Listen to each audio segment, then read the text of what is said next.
Assalamu alaikum. Welcome back to the steps of City Hall for the opening of Parliament, the 7th Administration. And just a couple of minutes ago, my colleague Faraz Patel interviewed Shamima Dolly from Al Jamaa, and I'm honored now also to have another Al Jamaa member in studio, Minister Ganief Hendricks. Assalamu alaikum. Alaikum salam. It's Deputy Minister. Deputy Minister, my apologies. I'm preempting what is going to happen soon as well. Inshallah. Uncle Ganief, jazakallah so much for affording me your time as well.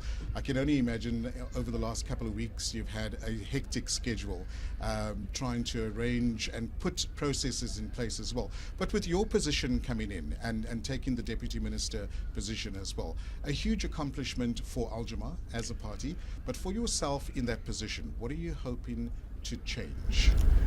Yeah, look, I've been involved in social development 60 years. Alhamdulillah. It's a long time.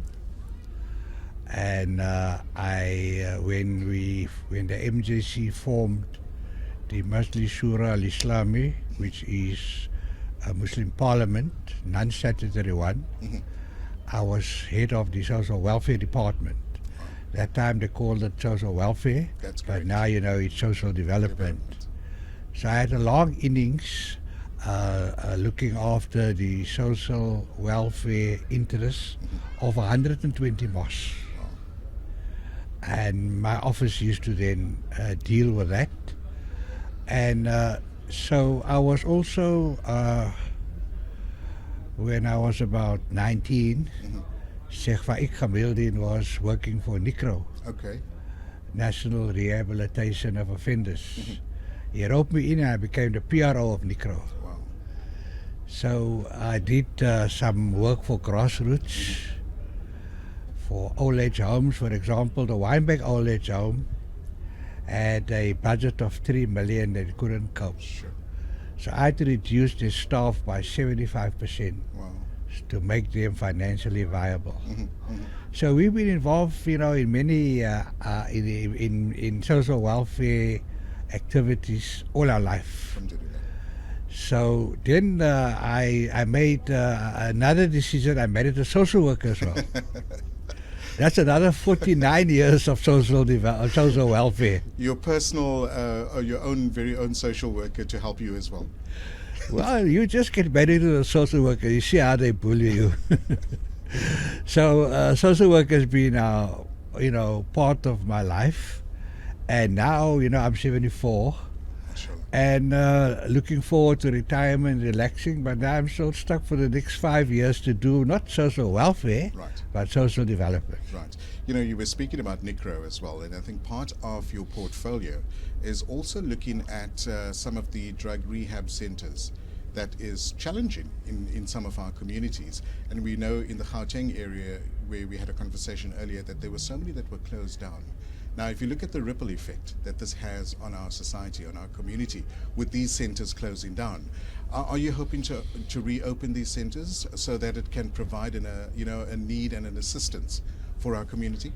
Well, I'm in charge of it now. I'm only 4 or 5 days in the job, and the minister has been very active there. The minister and myself are both activists. We know the stories of 1960, 76. We were around fighting the same resistance battles. We could see, what was happening in her area, what was happening in Cape Town.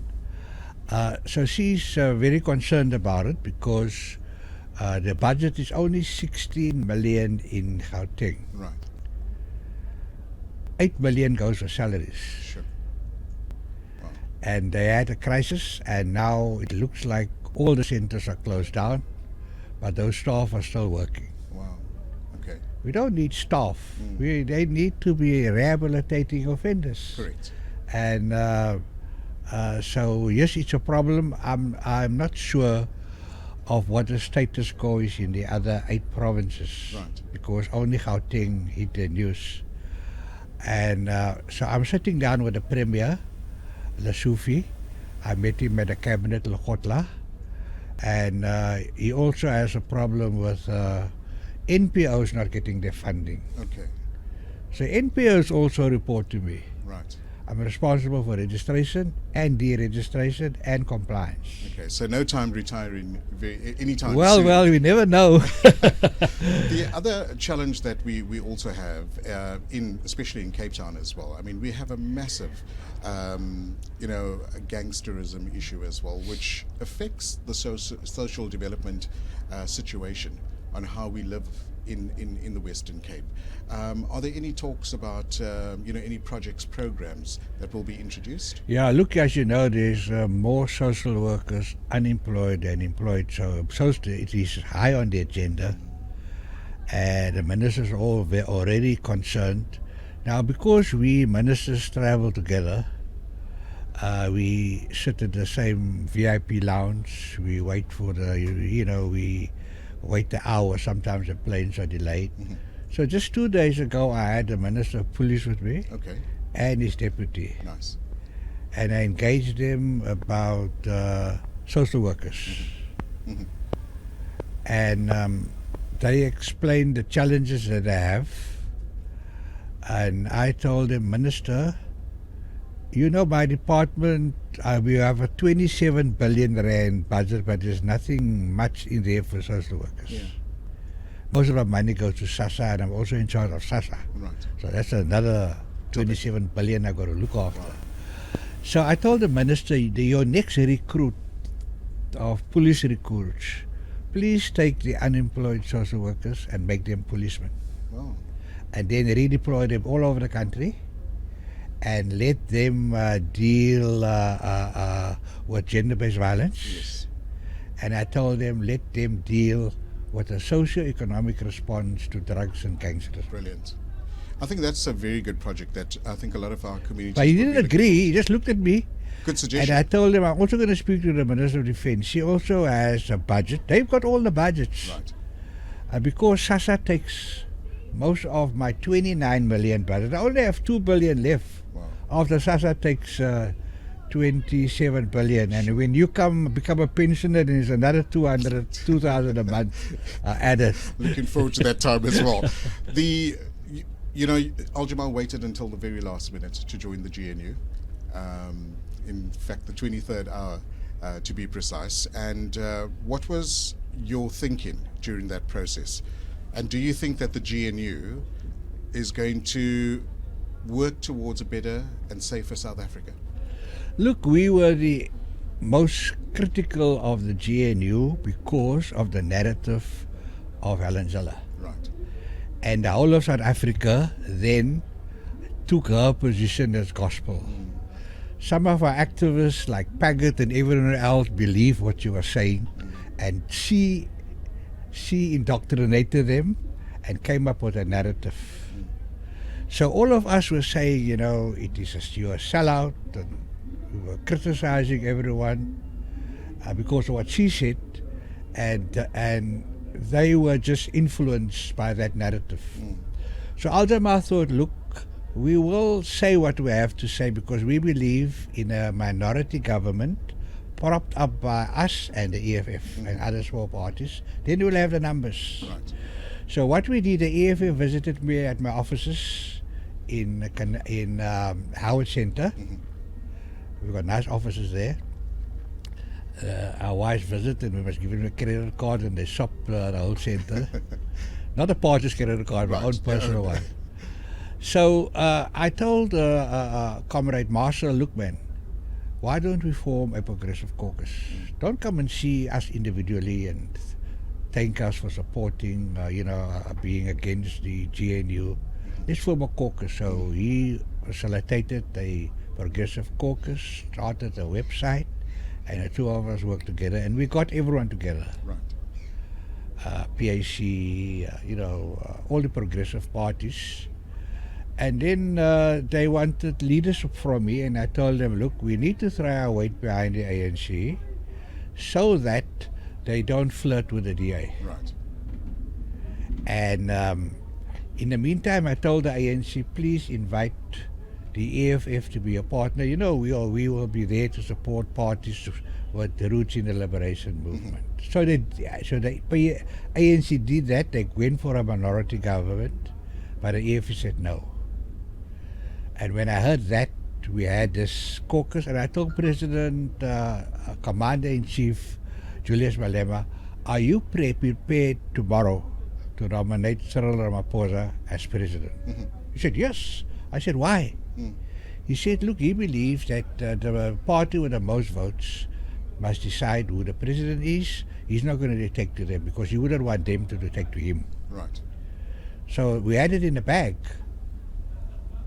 And Bantu Alamiza was very impressed, and everyone thought, this is a good thing. We're now going to throw our weight behind the ANC so they don't flirt with the DA. Right. Because they need numbers. Otherwise, you're going to have chaos the next day. Correct. And in fact, the next day, he nominates himself as president.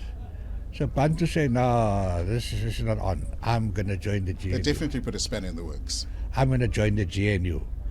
I stayed on. PAC said, Ganief, you persuaded us.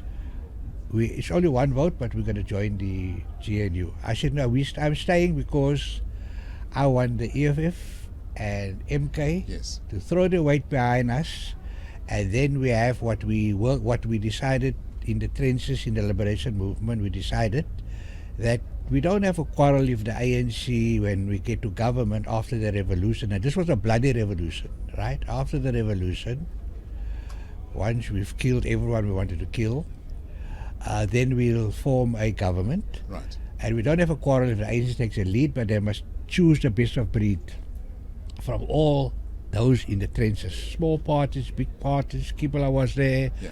Azapu, PAC. So that was the agreement for many, many years. So when the ANC came to government, then they didn't know about these commitments made by their comrades, because most comrades are most probably hanged or died. Right. So the ones coming up, they just didn't follow through. Yeah.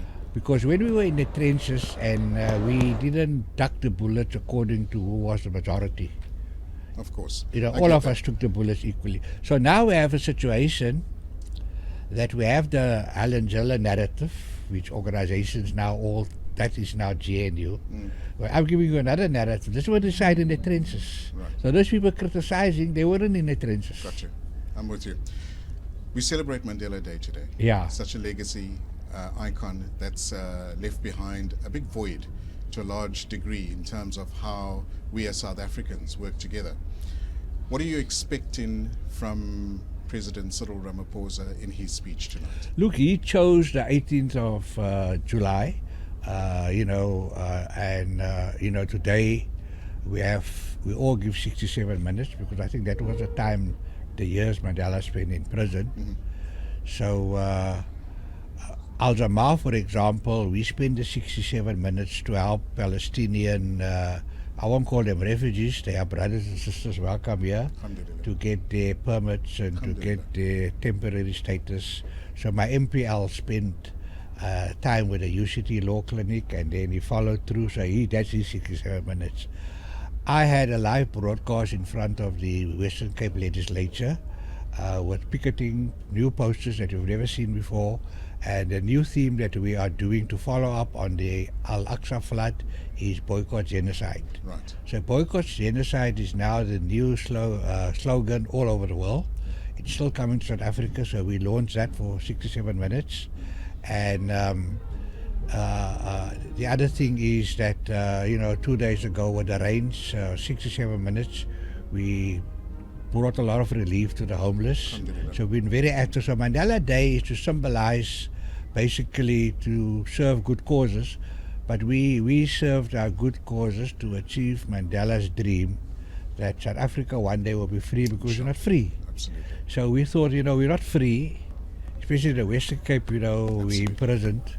So let us see if we can get to end the occupation in Palestine, and Mandela possibly, for sure there will be a genocide, that they want to wipe out all Palestinians. And that's why it was very strong that South Africa will be free unless Palestine is free.